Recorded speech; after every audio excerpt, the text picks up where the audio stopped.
Okay, here we go.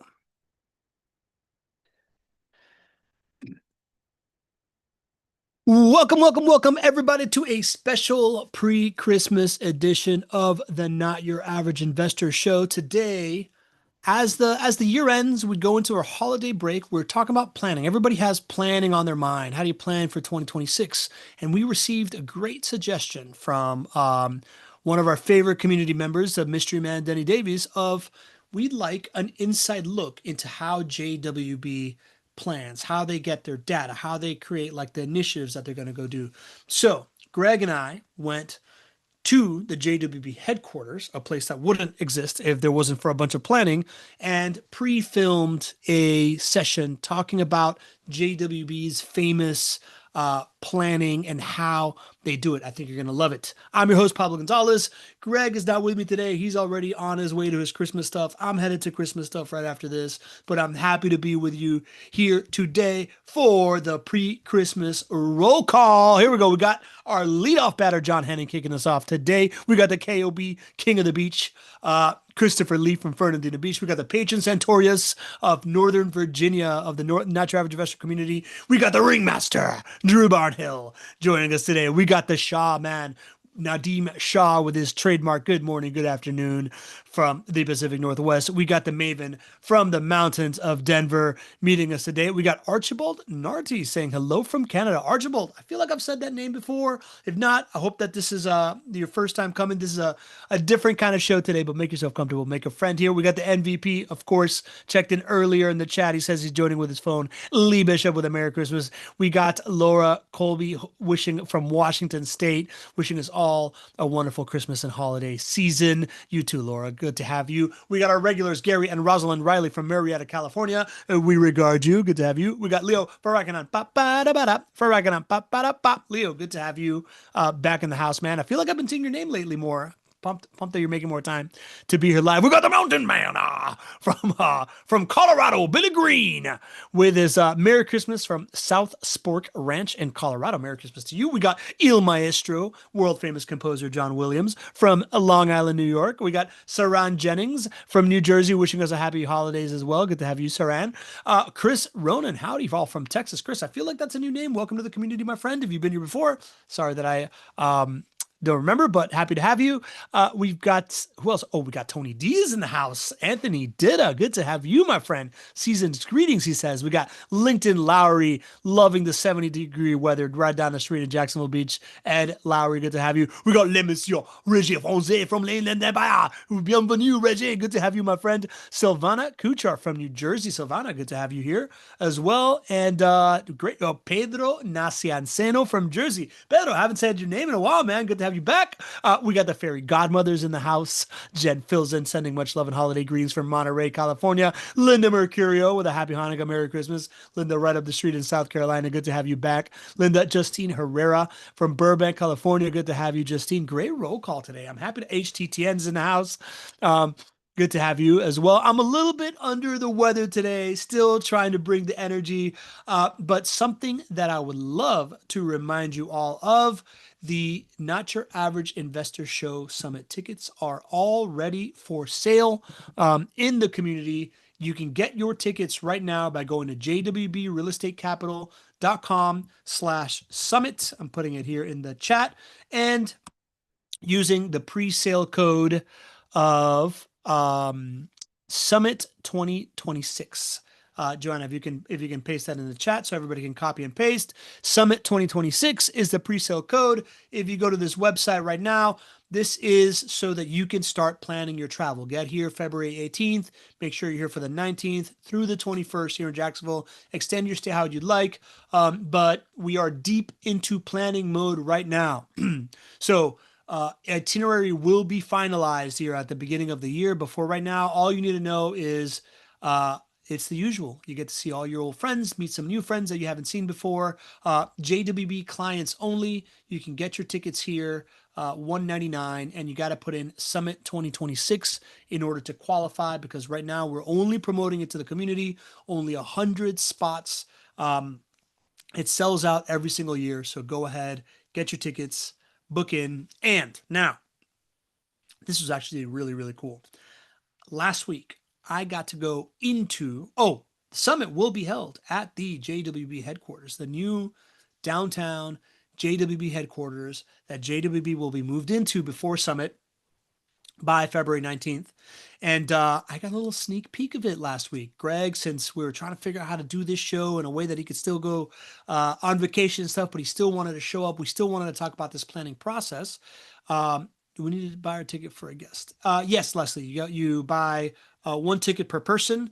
As a community member, you're able to buy a ticket for a guest. So yes, it's not each ticket is separate. So Summit. Oh, yes. Sorry. Thank you, Mike Foster. It's Summit 26.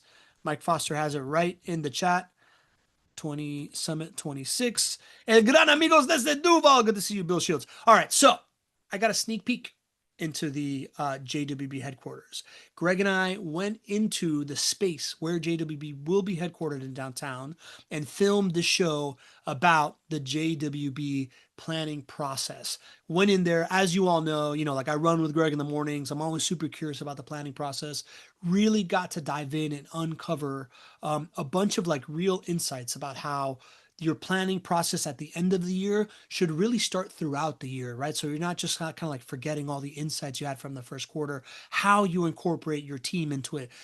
I took a lot from this discussion as far as kind of like family planning and how I can build this into my own planning, right? Like how I plan throughout the year, so it's not just last minute. How to build this in consensus-based decision making instead of a voting framework, and also just how to think through like ranking the decisions of like, do you rank it based on opportunity? Do you rank it based on how good the idea is, or do you rank it based on kind of like the resources that you have, right? So I think you're going to really, really enjoy this look behind the scenes into JWB headquarters and into JWB's planning process. I'm going to play this here. I'm going to hang out with you and watch it. We can chat all you want, but all the audio, all the sound, and all of that will come from this pre-recorded session. Enjoy this. I'm going to be here with you. Where we at, GC? We're here. We're here. A lot of time, energy, vision planning, but we are in our downtown headquarters for JWB, and just couldn't be more pumped. This is cool. Now, we're going to see this in the Not Your Average Investor Summit coming up. That's here. right. Excited, Absolutely. Excited to show it off. The community knows this as the GC building. This is where JWB is moving their corporate headquarters here in the heart of downtown to be part of this thing. But that's not what we're here to talk about. We are here because the mystery man himself, Denny Davis, sent in a really good suggestion, which is we'd love to get a scene into like how JWB plans. How do you orchestrate this whole thing? And I loved the suggestion from Denny because, as you know, we run in the mornings, sometimes more often than not. But when you guys go into planning season, I'm always super curious, right? Because I just don't think companies at your scale, especially property management companies or real estate investing companies, or whatever you guys call yourself. I think you're kind of one of one, right? Like a vertically integrated real estate investing company. Most companies don't do this type of thing if you're not in like the Fortune 500 or like you start doing it as a different scale, but you don't get to building out a corporate headquarters. You don't get to developing a downtown and city making and everything that you guys are doing without really good strategy, without really, really good planning. And what I don't know if the whole community knows is that this is like a 3-month process, or 2-month process for you guys? I was going to say even longer than 3 months. When you think about what actually goes into showing up, business planning technically is a week, but the work ahead of time probably starts 3, 4, maybe 5 months before in terms of discussions, in terms of putting the numbers together, in terms of the communication and involvement of our key leaders. It really, it's probably a half a year process. Yeah, interesting. Half a year process, and it really ramps up. It gets really heated kind of like 6 weeks before that week of business planning. I know that, like I see it in your, like in your schedule, and then and like you carry the weight of it, right? Because you guys are 120 people at this point? Yeah, 130. 130. You bring together, tell me a little bit about what it looks like, right? Like what is it's like department heads or given tasks, like how far up does the process filter to like get up to kind of like the 4 partners coming out with a business plan? Okay, so maybe from like the beginning of, call it 4 to 6 months before business planning until getting to business planning? Yeah. Okay. Well, I think there is a continuous idea generation that goes on. So my business partners and I meet twice a month, and we spend an entire day together. Yeah. And in those meetings, there's a lot of things about solving the here and now, and then there's also things that we come up with ideas, and we say, hey, you know what? That's a better idea for business planning. Got it. So this is something we've talked about before on the show. We probably haven't mentioned it. Every Wednesday, the 4 partners for JWB go off-site, and you just spend the entire day planning. Yeah. Right? And you're talking about those meetings that happen every single week of the year. Well, yeah, it's twice a month now. Twice a month. Okay, so every other week, you guys go into like your bunker, and you're not on site at JWB, you're off site, but you guys are literally just thinking about the future and planning on things. Sometimes those are like what's happening next week, sometimes it's what's happening next quarter, but sometimes you park it into like a parking lot of like, hey, these are business planning ideas. Yeah. All right, continue. Yeah, and it's these are business planning ideas, and then also we are not the best people to be making the decisions at this point as well. So there's a healthy focus on making sure we understand who really is the best person to be making that decision or group of people to be making that decision. And so we'll decide to park ideas that are not mission critical today, but might be game changer ideas for a time 1, 2, 3, 5 months in the future, if that's the best collection of talent to be able to make the decision. Cool. So that starts feeding the business planning bucket throughout the year. Right. When does that shift into like a more deliberate, now this is all about business planning? I'd say it starts to really ramp up probably about 3 months prior. Okay.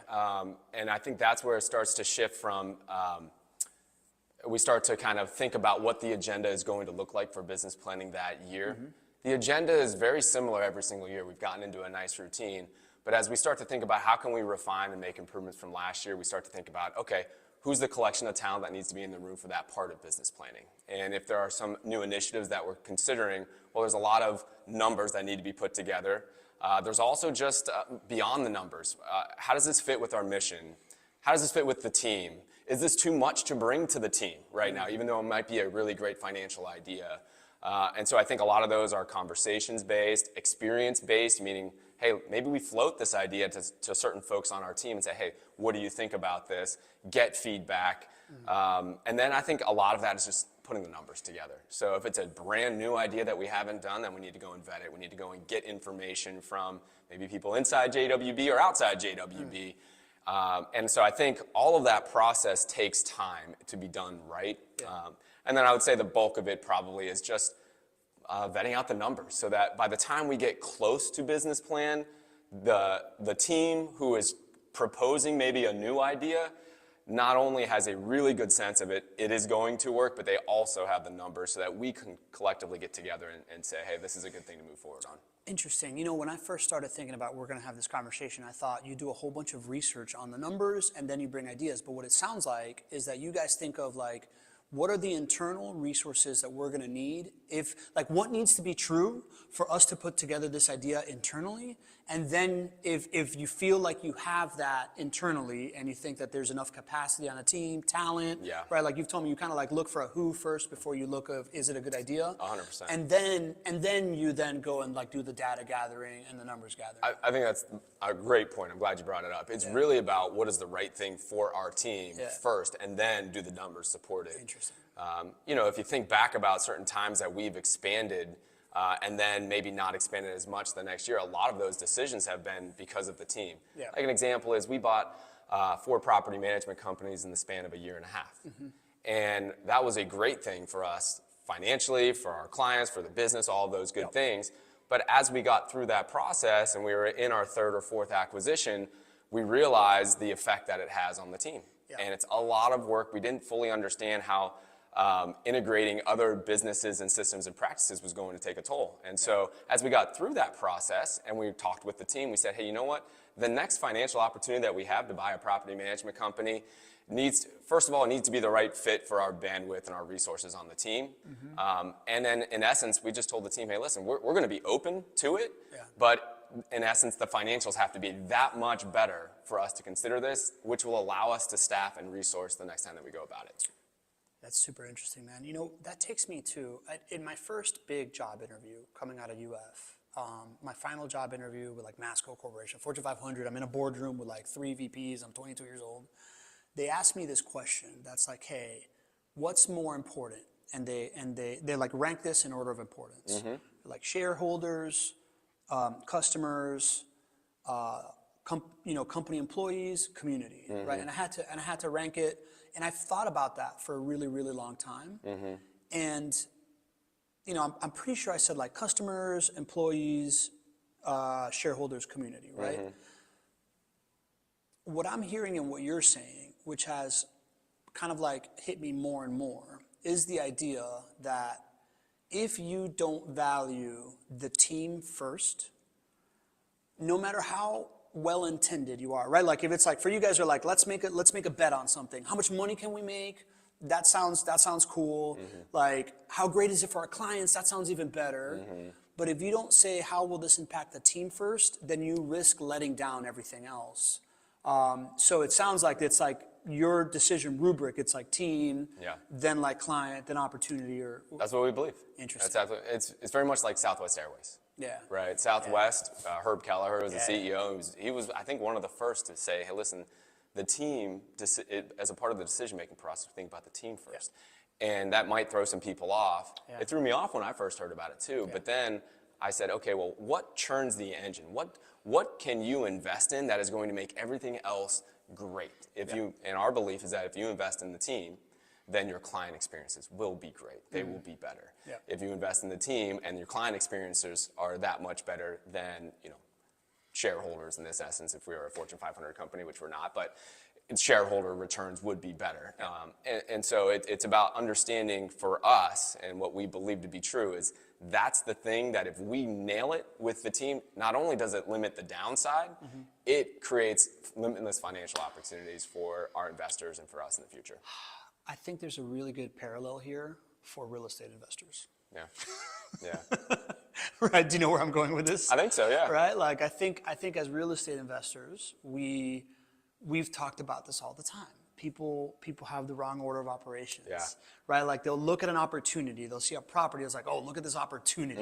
Yeah, no, that's cool. I didn't see that Right? parallel. I didn't think about it until right now, right? But like we think about it that way, but what we talk about all day long is the first thing you should think about is, do you have the team to make that opportunity come to fruition? 100%. And that's the first step, right? Like you're going to make an investment in a real estate investment, you should think team first. Do I have the team that can make these numbers real that I'm being offered? And then everything else follows. 100%. It's an interesting 100%. parallel. Yeah, no, I think it absolutely is the way that we think. And I didn't actually put that parallel before. Well, I had to go straight to like my 22-year-old job interview before we could get to that parallel. So it was a bit of a dive. But it feels it's very natural. I mean, for us, when we're thinking about a financial opportunity, we get approached or we think of ideas between my business partners. There is never a dull moment for ideas. I mean, I was just in a meeting yesterday and we were talking about a number of financial ideas that probably are really strong financially. But none of that matters if it's not the right fit for the team. If it's not going to empower the team today and in the future, if it's not in line with our mission, our vision, then the financial impact, no matter how good it could be today, is not as great as another idea that can empower the team and grow for the next 5 years, 10 years, 15, 20 years. What does the output look like, right? Like I think if I'm watching this show right now, I'm in our community, I'm like, all right, well, I want to know what they came up with. I want to know what I want to know kind of like what the numbers were behind it, because I'm trying to think of like how good of a team is this.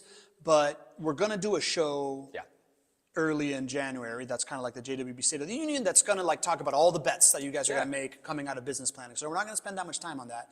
But what is the output? What does the plan look like? Is it a binder? Is it like a 34-page PDF? Like, what does the plan look like? Actually, all of our planning is built. Now, there's a lot of financials that go into it, but where it ends up is in a robust Google Doc. In a Google Doc. It's like a pitch deck. It's like a doc. No, it's like a Google Doc with 1,000 tabs to it. Interesting. So there's everything from the agenda is the first tab on the Google Doc. Then we typically have the different departments basically giving their own business plan for the year. So, for me, I'm driving a lot of our sales through our community and our show. So I'm reporting, hey, how did we do last year versus this year on show attendance, and how many clients purchased through watching the show. And then there's the affiliate partners that we work with to help sell our properties. Well, how did they perform? Where are we doing well? Where did we struggle? And then each department basically has kind of that same opportunity to share a little bit of like a SWOT analysis along with the financials of how are you going to drive whatever your KPI is. And so that's kind of like the first kind of quarter of all of the tabs, I would say. Yeah. Then you just get straight into Those are the like numbers. like departmental executive summaries, essentially. Yeah. Okay. Yeah. How many of those are there? Roughly. Well, I would say probably there's, not every department needs kind of one of those. So I would say there's probably 6 separate kind of like departmental analysis of opportunities, threats, things of that nature, and then the financials behind it. So like what's top of mind for me right now is, the affiliate sales that we drove last year. Yeah. I show up and I say, okay, well, we drove X number of affiliate sales last year. We're expecting 25% growth this year. Here's how I'm going to break it down. So like that is a major component of our marketing and sales department. Marketing and sales actually show up in kind of what I would say the next quarter of tabs are, which is really our overall profit and loss for each of our companies. I can't even tell you the number of companies that we have now. It's over 25. That's interesting. Not all of them are companies like you would think of JWB Real Estate Capital or JWB Property Management. Many of the companies are specific to the assets that Holding we have. assets, right? Like the company that owns this building is a separate company with its own P&L. Is it the GC Building Company LLC? I'm working on that. Just checking. Yeah, so the number of companies that we truly own and operate is the same, basically year over year. Yeah. But the complexity of those individual entities that roll up into that overall business plan has grown. So as I'm kind of getting into the next section, that's where the financials are. Yeah. So that's where the P&L is for each of our operating companies, as well as we take a look at the P&Ls of the entities that hold a lot of our other assets. Okay. Financials, so it's like SWOT, like financials. So what I probably failed to mention in kind of like the original kind of like analysis of opportunities and threats, that's where we get into understanding where we think the market is going to be. Yeah, okay, that's what I wanted to hear about, right? Yeah, that's really where we're understanding and taking a deep dive at what is our strategy for our operating companies based on what is right for the team, and then what is the market bearing this year. And so then we spend a lot of time through our own experience, through the knowledge that we gain, through the consultants that we hire, and through just our own awareness of where do we think the market's going to land for things like interest rates, home prices, rent prices, some of those things that are really critical for clients and for us, of course. Interesting. Okay, so we've got those, right? We've got those pieces. I was asking how many of these executive summaries there are, because in my head I was wondering, you guys are 4 partners. Are there like 4 tabs and each of you owns something? But if there's 6, I'm assuming either one partner owns multiple, or you have other teammates inside of JWB that have ascended to the point where they own like one of these tabs, kind of thing? Yeah, absolutely. And that's a cool thing to talk about. Yeah. For business planning, over the last 20 years, it really has been the 4 of us. And we would lock ourselves in a room for that 1 week, and then, we would put the plan together. Really, over the last few years, we've been able to incorporate more of our directors into the process. Cool. Which is just, it makes it so much better. How many directors do you have now? We have 4. 4. Cool. Yeah. And so now they'll have a part in driving their own P&L. That's cool. Right, so property management is run by Melissa Gillespie. So just as an example, Melissa drives the P&L there. So it's been, it goes back to investing in the team, right? Yeah. What is best for the team? Yeah. A part of this plan has been always to help others ascend to a position where they can drive it. And what we have learned is that for that right person, like Melissa as an example, or other directors, they do it better than the 4 of us do at this point because of their talent and because they're in it every day. How far down do the fingers of business planning reach, right? Like if it started with the 4 of you guys driving it, now there's directors like Melissa driving it.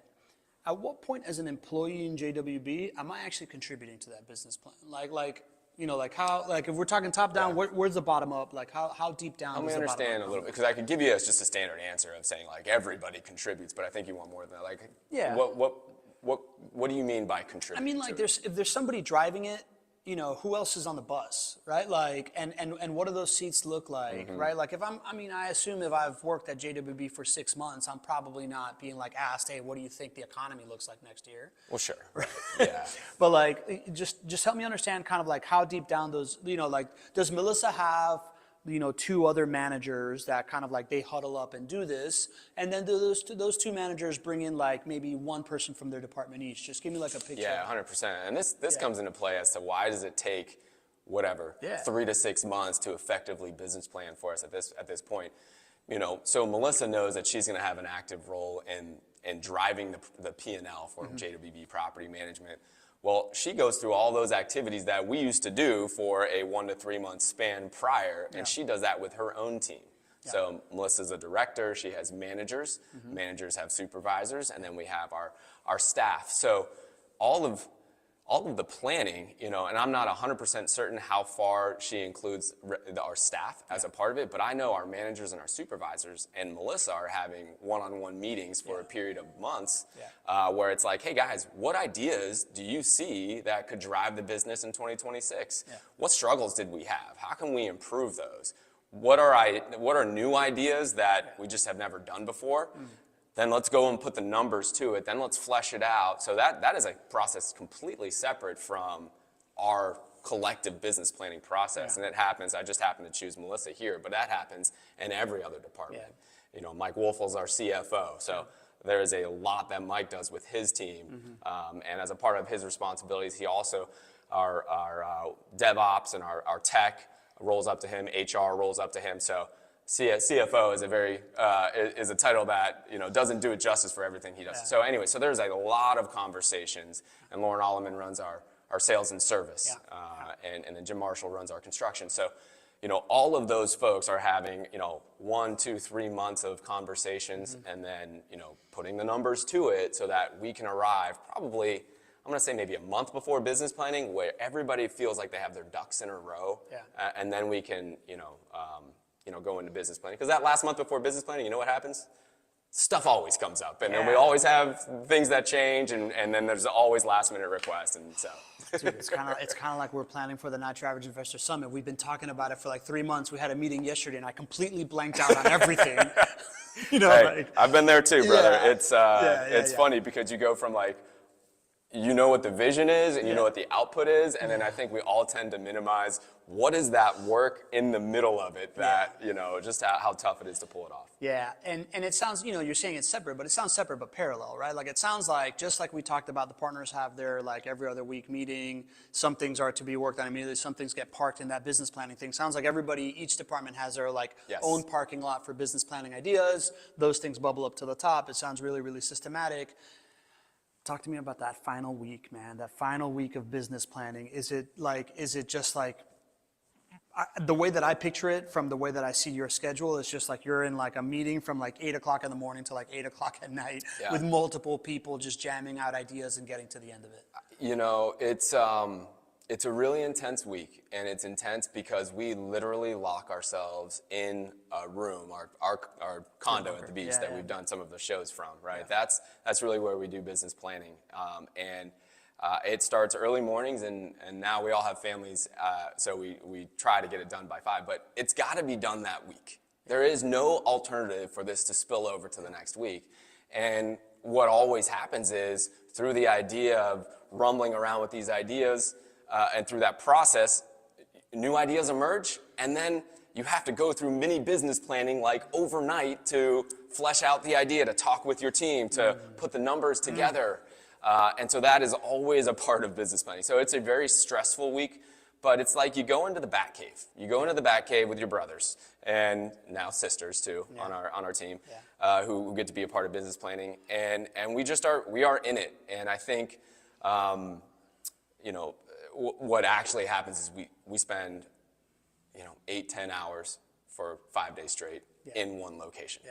And so it's a very intense process. I think one of the best things we've learned over the years is that we have to be very mindful of our mindset going into that meeting and how we treat each other in that meeting, because we're 4 to 8 Leaders. talented You're all leaders, You're all leaders. passionate, talented, You're all leaders. stubborn, Yeah. and these have been 20-year relationships. And so I think that's one of the things that we have been very intentional about, because if you spend, what is that, 40 hours in one location with folks, by the end of day 4, you're like, oh man, you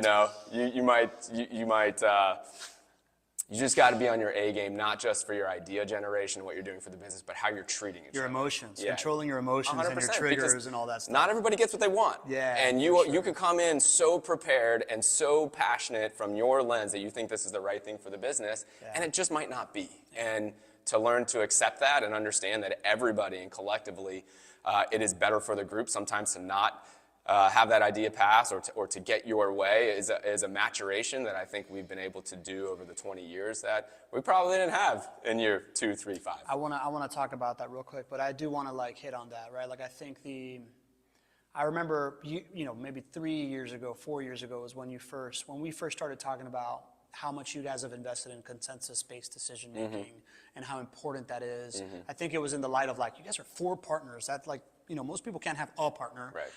Yeah. Not to mention 4 partners, but I think it's an underrated thing that you have invested in and you have turned into a culture. And the way that you see it is the fact that JWB always shows up as this very unified front.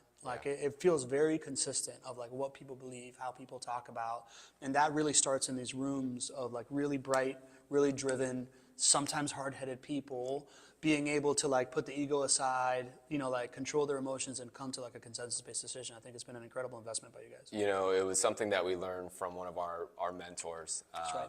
His name was Hal. He has since passed. He was Hal.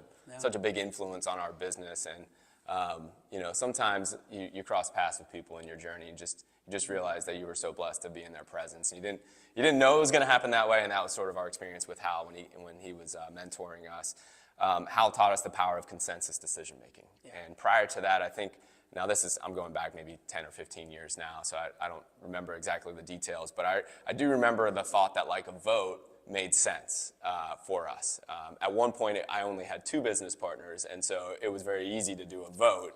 Yeah. 2 versus 1, and that's how we operated for probably the first few years or whatnot of JWB.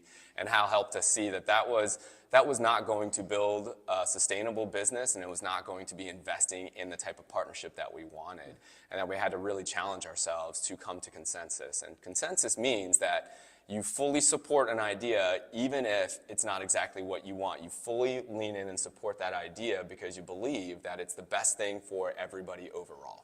And so we work tremendously hard to get to consensus, and it takes humility, it takes a trust, takes I think just truly having respect for the other person's ideas, even if they see it completely different than you, because over those 20 years we've seen that idea that wasn't mine turn into something amazing that I never could have seen, and vice versa. So yeah, consensus decision making, I think, is one of the best things that we learned.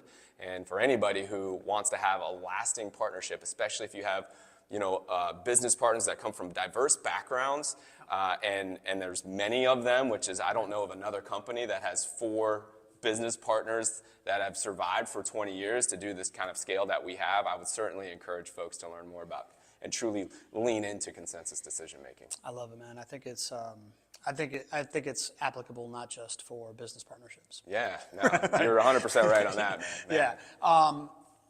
Last thing, you were just talking about the first 4 years, it was votes and whatnot. I just have a hard time picturing the curly-haired afroed version of you guys that were clearly a bunch of dudes spending this much deliberate time, coming up with future planning, right? We famously talked about how 10 years ago, Alex was I'm just gonna spend some time in downtown, and it's gonna work out in 10 years. Trust me, fellas. Yeah. Right. So at what point did the seriousness and the such a deliberate, you have your own kind of machine for planning. Yeah. At what point did that really take hold for you guys? And what was it, you mentioned it was just kind of votes before, right? Give me a from to of kind of when this really turned on for you? I think this seriousness about business planning was always there. Yeah. We just didn't realize exactly how to do it. So I think it was pretty clunky in the beginning. So I came from the corporate world. Is that because, tell me, who brought the seriousness? Was it you? I think I did. Yeah, okay. I mean, the details are fuzzy. I know it wasn't Alex. I was going to say, I thought maybe it was Regal because he had just graduated from like an entrepreneurship MBA Yeah, or something. I think probably Regal and I yeah. kind of like worked through this Yeah. and figured, and probably were the drivers of it just from our background. I worked for Johnson & Johnson, and I remember leaving J&J and thinking about the good things and the struggles that I had there. And one of the good things was learning things like budget versus actual. I was responsible for doing that for different departments at Vistakon, which is a J&J company. And I was like, oh, okay, cool. Well, when we get to us doing our own thing, I should probably do that same. Like, it would be so cool for me to be able to sleep well at night if I could do a budget versus actual and see where are we winning, where did we not win. And so I think that was there even in the early days. It was nothing like today, what it is. Today, early on, we had no idea how to ask questions. We had no idea how to get the information. Really didn't have an understanding of how to make decisions. So I think it was clunky, very clunky at best. But I do remember there always being this idea that, hey, real estate is typically viewed as a hobby. We want to view this as a business, and I think that was there from day one. Now, when you do something for 20 years, you really refine it. And I remember probably big inflection points I would imagine are when my third business partner, Adam Eisman, our CEO, jumped on board, which is 2010. I remember when he came on board, and a few other things kind of happened. I remember we leveled up in many ways, and I think business planning leveled up there. And then I think of another inflection point, which was really over the last few years leveling up and our other directors ascending to becoming more and more of a part of the business plan as well. So,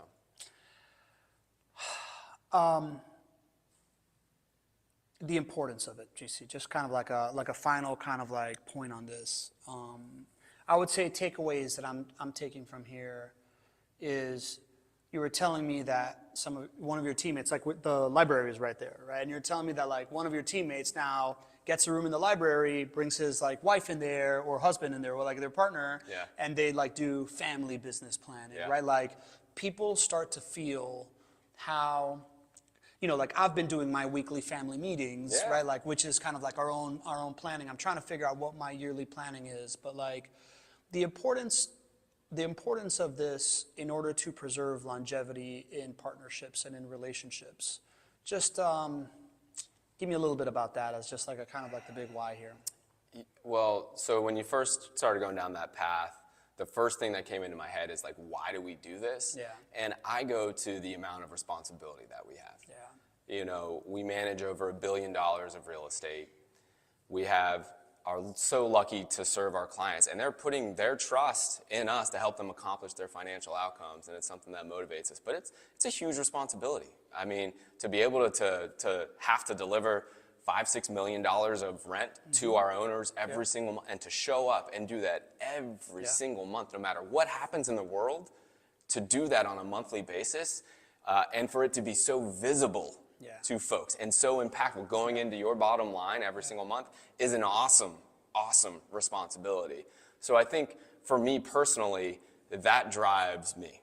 I think there's no other way to do it when you are operating at the scale and the responsibility that we have, other than to be this strategic. And that level of responsibility has grown over the years, and so you've seen our planning grow and refine over the years. As you got to the end of your question, I started to get more like opportunistic thinking about it. Like what we have been able to do and refine and get closer and closer to perfecting is so applicable in other parts of life. I know about your family meetings. We've talked a lot about that. I do the same thing with my wife. We do our same family planning for the entire year as well, and our teammates do it as well. And for my wife and I brought it to her, I don't remember, maybe 5 years ago or 10 years ago, I can't remember.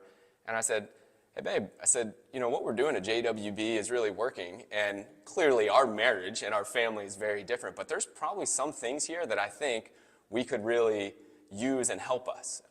You know, when you have 2 kids and my wife is a business owner herself, and you know we're all busy. You know, some of those things that apply from business can just help with making sure that your strategy of your family, and then some of the tactical things. How are we going to plan out this trip? How are we going to make sure that this school event is done? So you know, there's so much that I think can be learned from the beginnings, which is understanding the strategy of whatever it may be, how you want to parent, how your marriage is, or how you're running a company, and then working through the financials, right? That's a big part of the company, a big part of a marriage, and then the tactical, vacations, kids' sports, school, some of those other things that are important. So I think it's been a wonderful journey, and there are so many applications beyond JWB. Danny Davis, good call. Great episode, buddy. Love it, man. Thank you, guys. Any advice for anybody that is thinking about their plan, or you know, before we see them next time? I'm going to add on to this. Come to Summit and don't be average. See you. All right, totally different format today. It was kind of interesting to sit there and watching the show alongside everybody else, like watching myself on the screen while commenting is weird. But yeah, I thought that was really interesting. I was just chatting here with Leslie in the chat, talking about like this idea of consensus-based decision making is really it's so key to rental property investing. I have learned over time comes with hiccups, right? I think you all know it. You've been in it a while, and having your spouse along for the ride is so huge. And I think that the summit is this like perfect place to have them come. Like have them come, be a part of it. I think many of you do this really well, right? Like you come with your significant other, and I hadn't done it yet, so I'm gonna make that effort to see if Marta can come and be there as well, and I really just enjoyed that whole thing. Yeah, that's right. Leah and Jane do it really well. Summit to remind everybody when the summit is February 19th to the 21st. You can go there by jwbrealestatecapital.com/summit. Pre-sale tickets are on sale right now if you put in Summit 26 in the code.